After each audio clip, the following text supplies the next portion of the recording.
Hey, what's up, everybody? I want to welcome you to another episode of the Dreamers Pro Daily Recap, where we give you a recap of all of the hot topics that we covered that day. You can catch them in their long format and also catch it fully streaming for free on Apple Podcasts.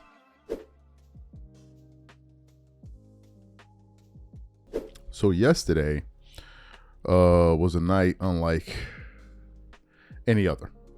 Obviously, there was a very big fight that was slated to go down between Anthony Joshua and I think Jake Paul, but something happened before that.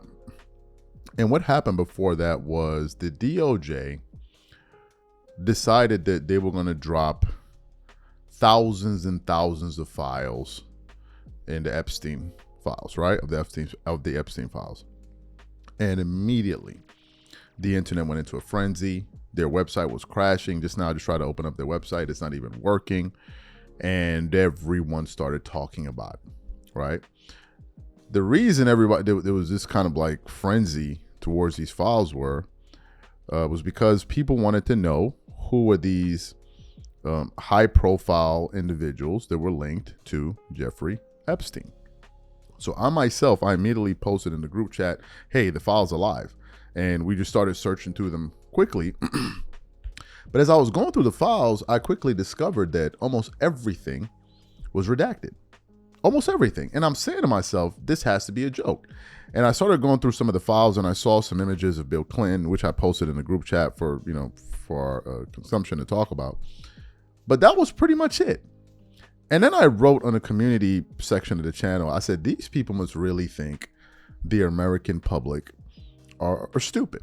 They must really, really believe this. And a lot of people that responded to that post concurred with that sentiment. So as I woke up this morning, I was trying to figure out what to talk about. Then I said, you know what? Let's talk about this subject here. And it turns out in the hours after the file was released, things are already ramping up to a fever pitch.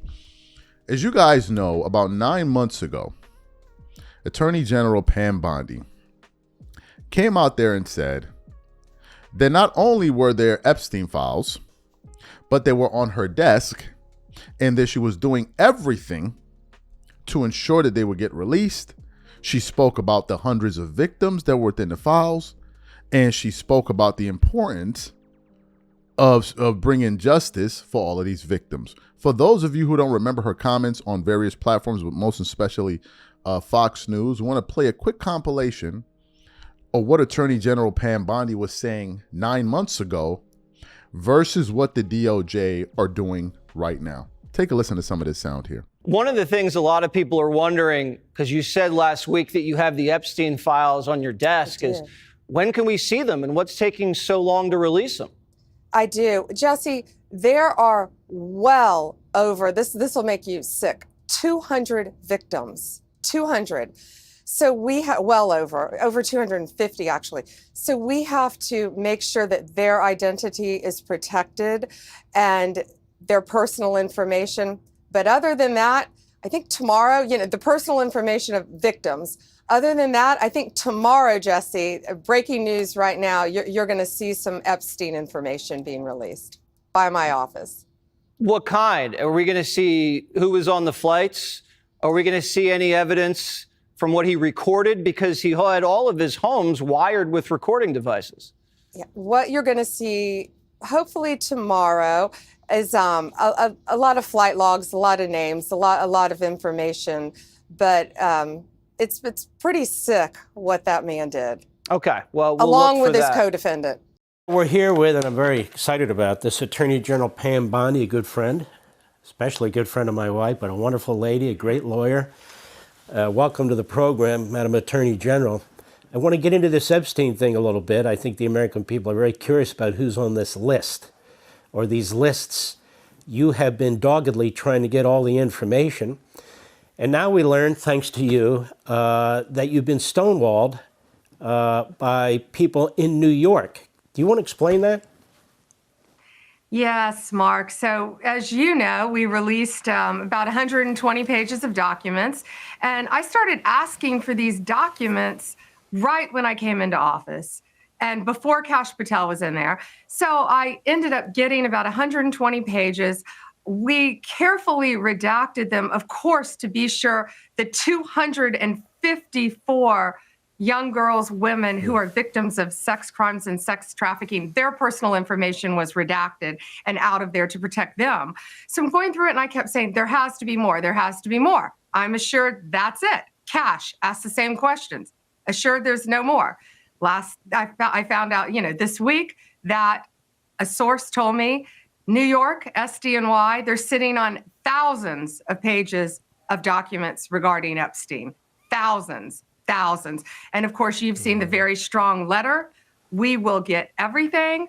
We will have it in our possession. We will redact it, of course, to protect grand jury information and confidential witnesses. But the American people have a right to know. And Donald Trump is the most transparent president in our nation's history. So not only will America get the full Epstein files, they will get JFK, they will get Martin Luther King. The DOJ may be releasing the list of Jeffrey Epstein's clients. Will that really happen? It's sitting on my desk right now to review. That's been a directive by President Trump. I'm reviewing that. I'm reviewing JFK files, MLK files. That's all in the process of being reviewed because that was done at the directive of the president from all of these agencies. So have you seen anything that you said, oh my gosh? Not yet. Okay. Well, we'll check back with you. So you heard her there. Not only did the files exist, it sounded to me like they were going to release some concrete evidence. So what happened? Well, I think what happened, and I think what a lot of people figured out was, once they started peeling through the files and they realized that the president was being named in them, all over them, they quickly changed their tune. As a matter of fact, this DOJ commissioned 1,000 FBI agents to go through the files to try to scrub out the president's name. Everyone knows this, right? So all of this happens while they're doing all of this. On November 19th, the president signed the Epstein Files Transparency Act, which essentially meant that the DOJ was now required to publish the files and make them public to Americans and people all over the world, because a lot of people have interest in it, as they should. And this morning, I quickly went to the website to read exactly what the Epstein Files Transparency Act entailed, because the DOJ did none of the sort. Let me read it quickly. It says, this bill requires the Department of Justice, the DOJ, to publish all unclassified records, documents, communications, and investigative materials in the DOJ's possession that relate to the investigation and prosecution of Jeffrey Epstein. This includes materials that relate to Ghislaine Maxwell, flight logs and travel records, individuals named or referenced, including government officials, in connection with the investigation and prosecution of Jeffrey Epstein.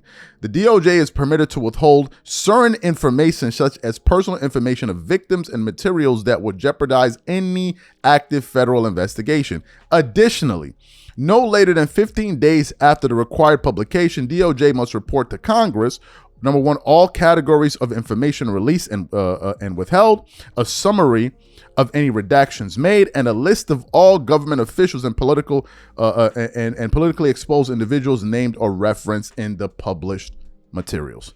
Fantastic. The DOJ did none of this. Nothing of the sort. There were even some files where you could just literally scroll through blank pages. Like, there's just redacted, just black screens, black screens, black screens, black screens. And as Americans were going through these files, they were like, this is a joke. This is a joke. Now, they did release some salacious names. Of course, Bill Clinton, right? A Democratic president. Then you had some other celebrities that they sprinkled in there, like Diana Ross, Michael Jackson, Chris Tucker, Bill Gates, Mick Jagger, and a few others, right? You had them sprinkled in there. It's almost as if to say, they were like, here, guys, look, we have something for you.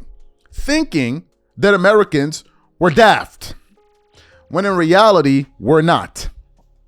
And I believe all of this is an effort to cover for the president. It's so obvious.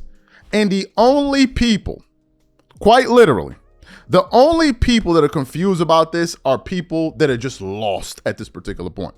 And I want to quickly dispel something, because some people have been asking this question who are grossly misinformed, or they don't even know what the hell is going on. They've been asking, why all of a sudden now?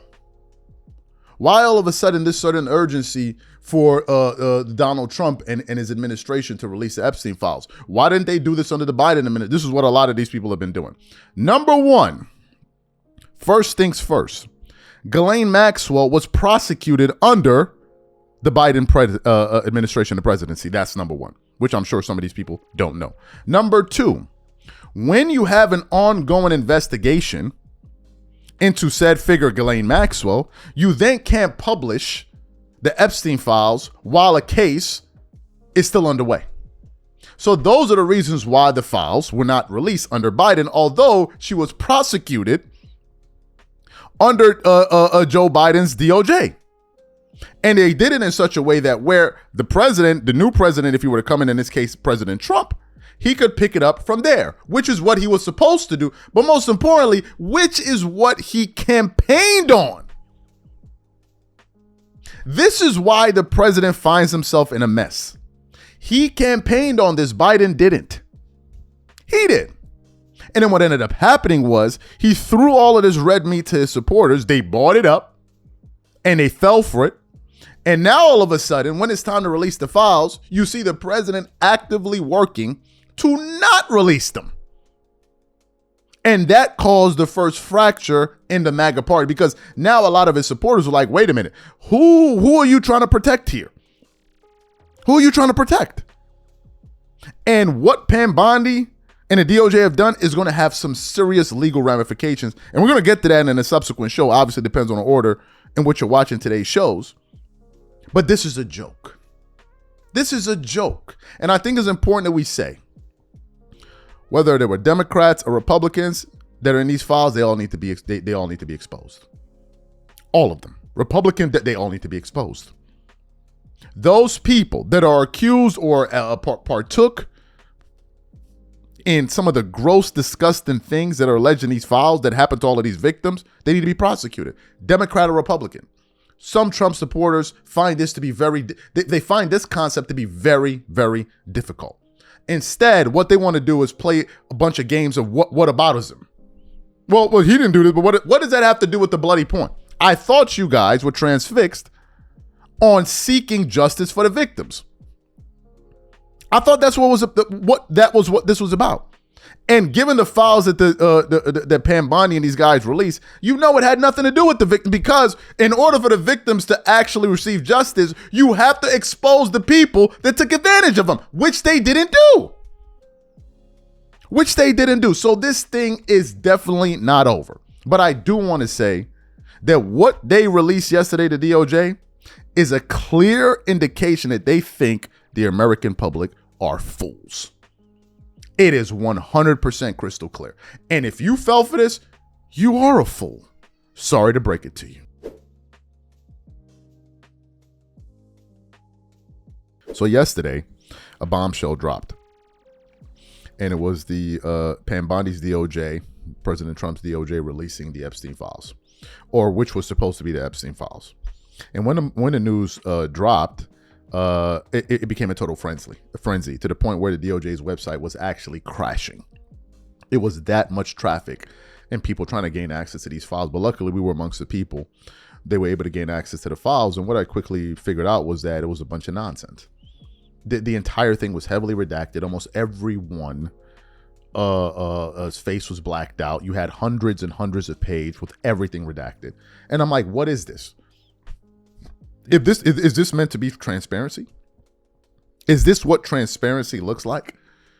You have officials in the Trump administration talking about this is the most transparent administration in NBA in world history, in USA history. I said NBA because I'm still thinking about the NBA.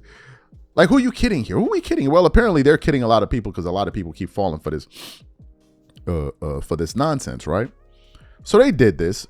And the first question that went to my mind is, there must be some legal ramifications for this. Why? Because when the act was first signed by President Donald Trump, the Epstein Files Transparency Act. It said this on the congress.gov, their website. I want to read exactly what it entailed. It said, this bill requires the DOJ, Department of Justice, to publish all unclassified records, documents, communication, and investigative materials in the DOJ's possession that relate to the investigation and prosecution of Jeffrey Epstein. This includes materials that relate to Ghislaine Maxwell, flight logs and travel logs, individuals named or referenced in connection with the investigation and prosecution of Jeffrey Epstein. The DOJ is permitted to withhold certain information, such as the personal information of victims and materials, get this, that would jeopardize an active federal investigation. I want to go back to that second point through where it says individuals named or referenced, including government officials, right? Then I want to go to the final line. It says, additionally, no later than 15 days after the required publication, DOJ must report to Congress, 1, all categories of information released and withheld, 2, a summary of any redactions made, 3, a list of all government officials and politically exposed individuals named or referenced in the published materials. That's what was meant to be released. And this was signed into law on November 19th. Anyone that spent 5 seconds going through what the DOJ released last night will quickly be able to ascertain that they did none of the, they didn't do anything like this. It was just one big redact. As a matter of fact, I'm pretty sure 90% of those documents were redacted. 90% of them. So I was saying to myself, there must be some ramifications for this. And as it turns out, there are. Representative Ro Khan went on CNN yesterday to drop a bombshell where he is now threatening to impeach Pam Bondi and others in this DOJ for them essentially trying to cover up for certain individuals that they redacted from the Epstein files, where this thing can now get very, very serious. So for those of you who didn't hear what he had to say on CNN, I want to play his comments for you now, and then want to continue on with the show. Take a listen to his comments here. Can I ask you on the Attorney General Pam Bondi? Some Democrats are saying she should resign, including Congresswoman Alexandria Ocasio-Cortez. Are you considering impeachment for the Attorney General if you don't feel that the Justice Department complies with your law? Thomas Massie and I talked about it. He's working, as am I, on drafting articles of impeachment and inherent contempt. We haven't decided whether to move it forward yet, but we're in the process of doing it. And look, the problem that the Attorney General has, if you just look at the comments to our social media feed, is the amount of MAGA influencers who are upset with her. And the issue for her is not, are there going to be 212 Democrats who would support it? The issue for her is how many Republicans and MAGA supporters would support it. So my hope, because my hope has never been about Pam Bondi getting justice or Todd Blanche getting justice. My hope is she looks at this. She looks at the outrage that MAGA has. She looks at the disappointment that the survivors have, and she makes a decision over the next 2 weeks to actually start releasing these documents, because she may lose more Republicans in the House than she anticipates. So y'all are drafting articles of impeachment. I mean, how will you decide if you're going to file that? Well, one is a pragmatic decision in terms of impeachment is a political decision. And is there the support in the House of Representatives? I mean, Massie and I aren't going to just do something for the show of it. But my sense is, just looking at the initial reactions from people in MAGA, from survivors, is that this release is going to cause as much grief for Pam Bondi as the earlier releases. Susan Wiles said she whiffed. This isn't building more trust. And I was early in the morning, I was giving positive quotes when Blanche was on television, because he said, I'm going to release a few 100,000 documents. Someone said, well, Ro, they had to release all the documents. I said, as long as they comply with the spirit of the law, I'm fine. But this was in no way complying with the spirit of the law. Massie and I wanted to cheer for actually having released things that helped the survivors, and we were just devastated. Well, and as Massie said tonight, he believes a future Justice Department could convict the Attorney General because the Transparency Act is not a congressional subpoena. It doesn't expire at the end of each Congress. We will see what happens and if those articles of impeachment are filed. Excellent. So you heard what he had to say. Now I want to read a little bit more from an article that I unearthed from Fortune magazine, and it says the following. Congressman who pushed to release Epstein files says massive blackout doesn't comply with law and exploring all options, including impeachment. Okay, let's continue on. So the Justice Department extensive redactions to the Jeffrey Epstein files on Friday don't comply with the law that Congress passed last month mandating their disclosure, according to Representative Ro Khan.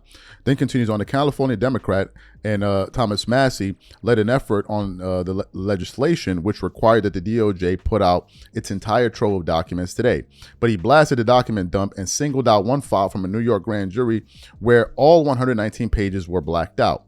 Attorney General Pam Bondi has been obfuscating for months and called the files on Friday an incomplete release with too many redactions. The Justice Department didn't immediately respond to requests for comment. In a separate X post, Massie agreed with Khan, saying the DOJ grossly fails to comply with both the spirit and the letter of the law that President Trump signed last month. Deputy Attorney General Todd Blanche told Congress that the Justice Department had identified 1,200 victims of Epstein or their relatives and redacted materials that could reveal their identities, according to the New York Times.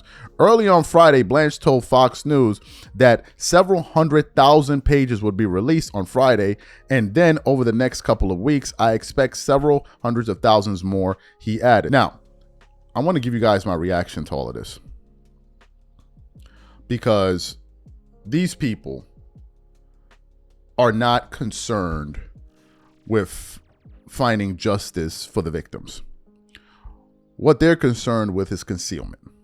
And if anybody that went through those documents yesterday spent even 15 minutes doing so, you would quickly realize this has nothing to do with victims. Why?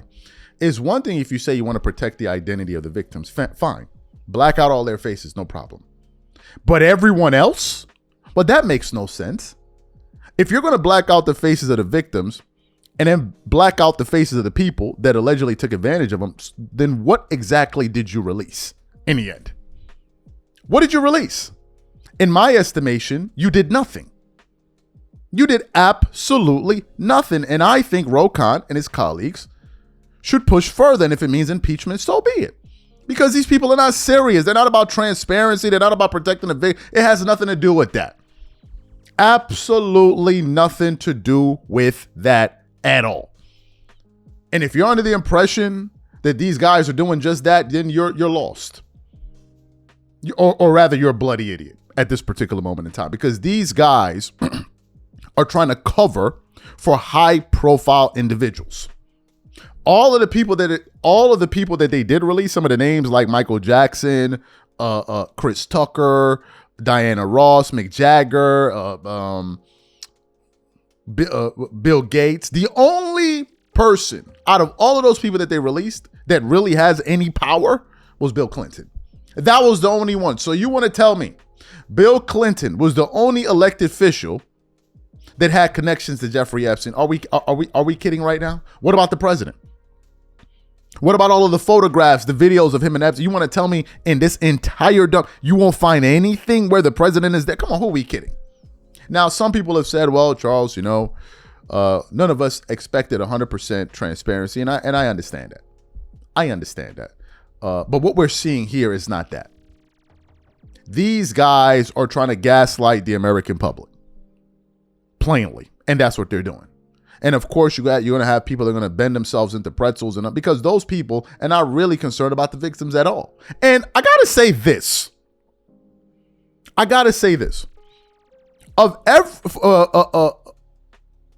For every political leader that I supported, I never had an emotional connection to that leader the way some of these Trump supporters feel to Donald Trump. They have this emotional connection to him, which I don't understand. Why would you be emotionally invested in a politician? Like, are you even serious? A politician? Don't you know the reputation of politicians all over the world? But these guys have this kind of like emotional connection to. He's a politician. Like, I'm confused here. You have some people that are so emotionally invested in it that anything, even if there's evidence right in front of their faces, they don't want to believe it. Oh, it's a hoax. It's this, is that, is this, is that. Does any of this make sense? Any of it? People are talking about, oh, why didn't Joe Biden release the files? Why didn't he release the file? Please, can you help for our edification? What administration prosecuted Ghislaine Maxwell? Can you just raise your hand and let me know? Was it not the Biden administration? Wasn't it their DOJ that did that? And don't you know you can't release files when there's an ongoing investigation? I believe Ghislaine Maxwell, I don't remember the year. I think it was Ghislaine Maxwell was sentenced on June 28, 2022. Who was president during that time? Was it Donald Trump? Of course it wasn't. Of course it wasn't. But beyond that, the president ran on this issue and did everything in his power to ensure that the files were not released. And his supporters will look at this and say, yeah, this sounds about right. Like, it's like, you can't make this stuff up. You can't make it up anymore. Do you know why? Because they're emotionally invested, and that's a problem. That is a problem. You're meant to hold your leaders accountable. That's what you ought to do. And the one time that they tried to do that, he scolded them and said, you're not my real supporter. What? Because your supporters are asking you to do the thing you ran on? Are you even joking? So yes, there's going to be more. If these people don't shape up and actually start releasing some real information to the public, people, and they just conveniently put Clinton in there.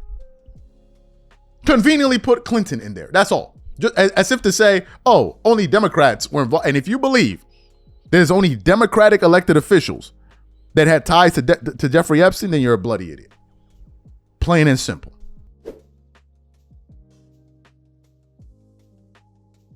LeBron fans are not going to be happy with me with this one, but guys, LeBron fans, this is not my idea. Mitch actually sent me this stuff. Y'all, I feel like y'all got a few people to be mad at. Y'all mad at me a lot. You also got to be mad at Mitch because he be sending me all of these topics. But we're going to get to that in a few seconds. So yesterday I was chilling, and then Mitch sends me over a article with the headline saying, it's from Silver Screen and Row. It says, Lakers targeting players in same age range as Luka Doncic and Austin Reeves. It seems the Lakers want to be the leaders of the new school and are aiming to get younger if they make a move. And I'm like, that's interesting. Why? Because there's been a lot of conversation surrounding LeBron James, Luka Doncic, and Austin Reeves, right? And the new conversation is, oh man, you know, is who gonna go to the bench? Who gonna play defense? And I'm sitting there looking at these dudes like, wait a minute. You want the Lakers to prioritize a 41-year-old? A 41-year-old over their younger talent? Like, you got to be joking, right? Austin Reeves is not a good defender. We all know this. Neither is Luka Doncic. LeBron was a good defender, but he isn't anymore. So it would obviously make sense for the Lakers to want to move on, which is exactly what they did this summer when they decided not to give LeBron an extension. And that's something that enraged a lot of his fans because now they're looking for who to take out their anger on, and the person that they've singled out is Austin Reeves. But before I get into my thoughts, let me read what this article says. It says, in the Jay-Z song 30-something, the Brooklyn lyricist made entering his 30s sound like a man beginning to reach his prime. That might be true for Sean Carter, who can continue to rap and build his business empire, but in sports, that ideology doesn't work well. The Lakers have the oldest player in the NBA in LeBron James, and while he's still great, teams generally want youth so they can compete with some of the best young rosters that love to run, like the defending champion Oklahoma City Thunder. The NBA trade season is now ramping up since free agents who signed with different teams in the offseason are now trade eligible. NBA insider Mark Stein believes that if the Lakers make a move, the player would be a young one. In a recent Stein newsletter, Stein writes that if the Lakers are going to make a deal, it will likely be for a player under 30. This would be an effort not only to get younger, but also ensure any new additions are around the ages of their stars, Luka Doncic and Austin Reeves. Generally speaking, though, my read on the Lakers' preference is that they would like to target players in the same age range as stars Luka Doncic and Austin Reeves as they continue to build out their roster around them, as opposed to surrendering prime trade assets for 30-somethings. It's an approach they leaned on in the offseason when the Lakers split their mid-level exception on Ayton, who's 27, and Jake LaRavia, who's 24. In general, adding young players who still have upside, speed, and athleticism should always be the goal. This thought process to avoid 30-plus players might seem silly or arbitrary, but it does make sense. Obviously, if some superstars like Giannis Antetokounmpo suddenly really wanted to force a trade to LA, his age wouldn't matter. But there are far fewer Giannis's out there, and plenty of Brook Lopez's LA needs to avoid. And then it goes on to say a few other things about some acquisitions. It says in the summer, the Lakers acquired mainly players in their 20s. Jack LaRavia was 24, Aiden was 27. Even so, Los Angeles still picked up Smart, who was 31. So it's not a hard line that they aren't willing to cross. It's just something fans should keep in mind when playing fantasy general manager. A player the Lakers have reportedly called about, for example, is Herb Jones. He's 27 years old and an elite 3-and-D wing that satisfies a lot of the Lakers' needs. His price appears to be too high for the Lakers to reach, but the idea of a player like Jones matches what the Lakers need and likely want. There are plenty of great players in their 30s, but considering the Lakers want to build around Luka and perhaps even Austin Reeves, they have to ensure the roster they're building is designed to win for years on end, not just to compete for this season. So when LA 30 isn't the new 20, it's just 30. And the Lakers aren't as interested in the boomers with the Zoomers now ready to run the show. Okay, I don't know. Is Zoomers a real thing? I don't even know if that's a real thing. I'm just hearing about it now. Anyway, what are my thoughts about this? I guess this kind of kills the whole idea that Dave McMenamin tried to put out there, which was the Lakers could give he said the Lakers could give LeBron James a max contract extension this summer. The Los Angeles Lakers are going to sign a 42-year-old player to a max contract. And this makes sense to who, please? Who? Now, we all know that LeBron is defying what the human body should be able to do, but let's be for real here. No one is going to sign up for that experiment for another 2 years at max dollars. And if LeBron were to resign with the Lakers, for example, to kind of just experiment with that thought process, of course he's going to want max dollars.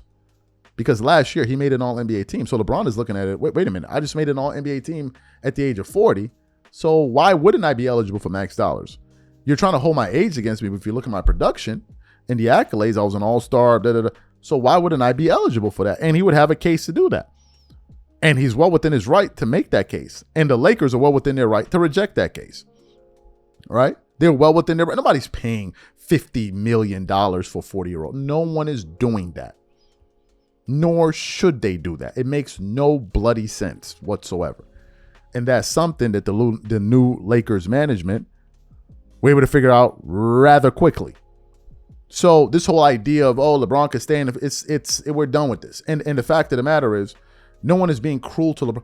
LeBron has played for 23 years, guys. 23. We're not talking about somebody that, he only played for 7 years and what could have been his career, and he's trying to go out there and show you what he could have been. But he's like a Grant Hill or something like that. No, we're talking about a guy that for the most part has been healthy for 20 good years, that never had any severe injuries. So LeBron has had his time under the sun. He's had his opportunities to win championship, win awards, make money, etc., etc., etc., etc. But at a certain point, the music must stop. At a certain point, the club must shut down. Everybody has to go home. Right? Everybody has to go home. And it's like LeBron's the last dude at the bar at 5 a.m. talking about, can just one more drink. One more drink.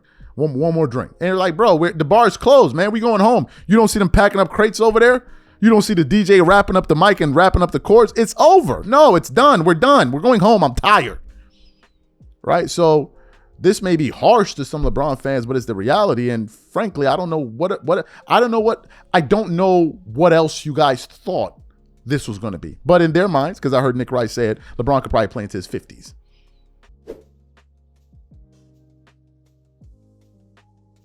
And I just love making fun of LeBron, man, and his fans getting pissed off. It's just fun. It's just a lot of fun, right? LeBron going to be retiring in the next few years, but while he's still here, I think it's important that we continue to make fun of him and piss off his supporters. I just absolutely love it. I'm going to continue to do it.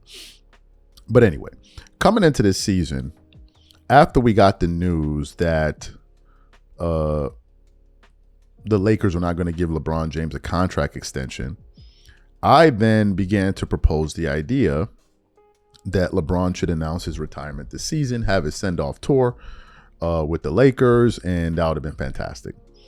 But I quickly then began to realize that maybe LeBron wasn't happy with the Lakers and didn't want to give them a farewell tour.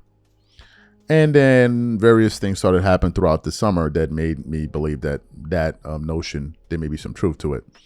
One of them being him taking pictures in front of the Lakers, the Clippers practice facility. I can't even speak. I don't know why. Which was a direct shot at the Lakers organization. Then he started missing a bunch of time. And then, of course, his agent recently started to show him Max Kellerman, where he was talking about the Lakers, essentially saying they're not a championship organization and all of these different things. And it became apparent to me that, yeah, LeBron he's not a fan of these guys. But some people have been speculating when is he going to return, when is he going to retire, and more importantly, where's he going to go after the season? Because he's not retiring, which means that he's going to become a free agent. And I said at earlier stages of the season, I said that there are only a few places LeBron could go to, right? One of them could be Cleveland. But remember, LeBron can't go to a team that already has 2 max players on the contract. Otherwise, you're in the second apron.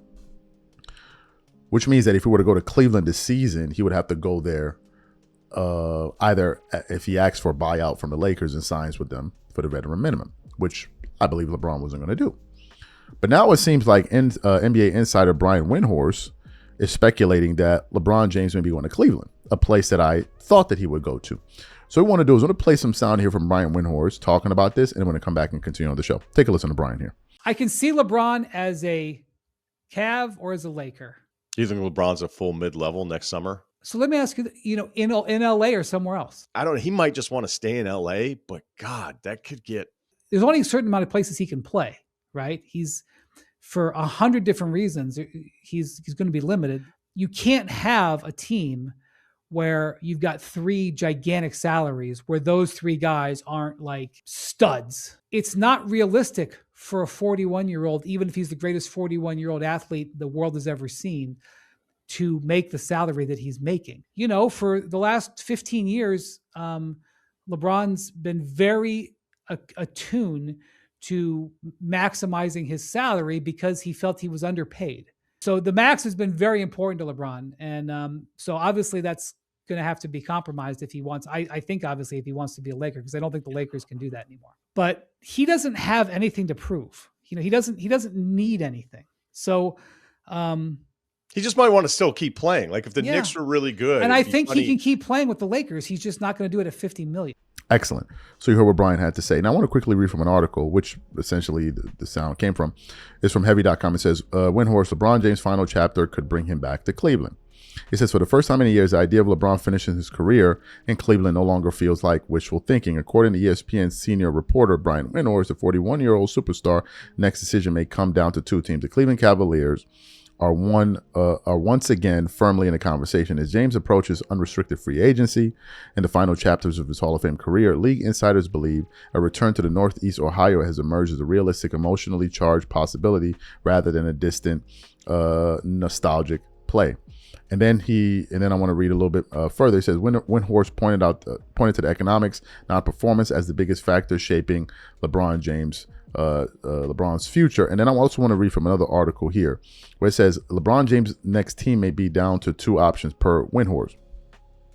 And I just want to quickly get to the part where he said, it says, as James prepares for free agency, 40 inside increased believe that the list of destinations have narrowed dramatically, and they're talking about the cap. Okay, so it's pretty much saying more of the same there. What are my thoughts about this? Well, look, going back to Cleveland makes a lot of sense, right? And I think it's the perfect place for him to retire. The perfect place, which is one of the reasons why I think he should have gone there this year. But it would have been difficult. But if he signs with Cleveland for 1 year, I think that would be the perfect send-off. Honestly, because I think that's the one organization he could go to where he would get unconditional love and support. Because that's where he's from. All right. He's going home. And there's always something special about going home and ending it where it started, especially given how he left there the first time. So for him to go back to Cleveland and retire in Cleveland, I think it's the best case scenario. Retiring as a Laker, yeah, but the Laker fans don't endear LeBron the way they do Kobe, or the way that the Golden State Warriors endear Stephen Curry. It's not the same thing, or the way Miami endears Dwayne Wade. But in Cleveland, they love him there because he's one of their own, which is one of the reasons why I said that made perfect sense. That's why I didn't think Golden State made any sense. LeBron is not going to go play in Golden State and go retire in Stephen Curry's house. Like, that doesn't make any sense. He's not going to go to Dallas. What emotional connection does LeBron and his fans have to Dallas? Cleveland is the only one that makes sense. Now, it could be that he goes there and maybe signs multiple years. We also have that. It doesn't mean that he's going to go there and do 1 year. It could be that he goes there and does 2 years.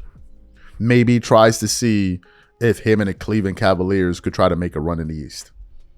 And I got to say this as well. Although I'm not a LeBron fan and I can't stand his fans at all, I think that it would be pretty dope if he did go back to Cleveland. I think it would be a great story, and it would be a feel-good story for the NBA. And I'm being real here. I'm not being facetious. I'm being serious with you guys. I really do believe that. I think that would be a feel-good story. And I think that it would position him to get the send-off that he deserves, being home in Cleveland. I think it would be perfect for him. Now, this is all speculation. It could be that he goes somewhere else. Now, where else he would go to, I don't know. I really don't know. Right? And I think that if he goes somewhere else, it would be a mistake, because Cleveland is the place that makes the most sense. Like, let's just be real about it. Right? When you think of the Cleveland Cavaliers, you think of LeBron. He was the one that helped bring back a championship to that organization. So I think that'll be perfect. So